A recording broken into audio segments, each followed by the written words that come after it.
Good morning once again. St. Mays Nagina brought for you today a study of different regional divisions of northern plains. We will use this knowledge to fill outline maps of India which will be given by Icse Geography. Let's go through the video and understand northern plains. Regional divisions, the northern plain. In this module you'll learn about the major divisions of the northern plain. Northern plain of India is one of the most fertile plains in the world. This flat region is formed by the sediments deposited by the rivers. The northern plain is broadly divided into three divisions, based on the rivers which drain these regions. The western part of the northern plain is formed by the river Indus and its tributaries, namely the Jhelum, the Chenab, the Ravi, the Beas and the Satluj, and is referred to as the Punjab plain. The western part of the northern plain or Punjab plain, which is formed with the river Indus and its tributaries, is mainly dominated by the Doab. Here's an interesting fact.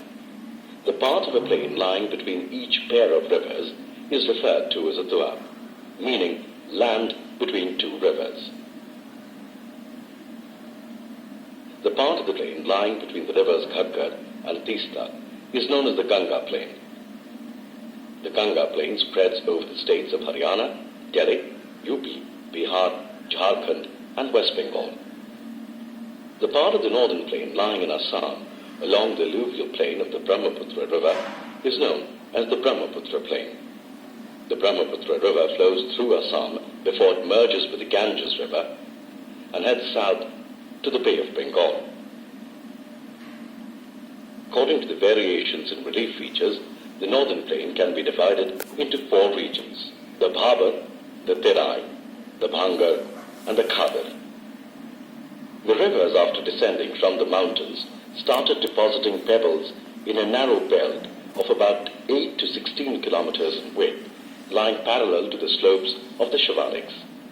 This part of the plain is known as the Bhabar or the Bhabar belt. All the streams disappear in the Bhabar belt, but to the south of this belt, the streams and rivers re-emerge and create a wet and marshy region known as the Terai. The Terai region is characterized by dense forests which shelter millions of plants and animals. The famous Dudhwa National Park, that is a tiger reserve since 1879, is in this region. The largest part of the northern plain is formed of older alluvium. This part lies above the floodplains of the rivers and forms a terrace-like feature. It is known as the Bhangar. The soil in this region contains calcareous deposits, locally known as kankar. The parts of the floodplain formed by the newer and the younger deposits are called the Khadar. The soil here is renewed almost every year and so is fertile. This makes the region ideal for intense cultivation. In this module you've learned the following. The northern plain is formed by the sediments or alluvium deposited by the mighty rivers Indus, Ganga and the Brahmaputra.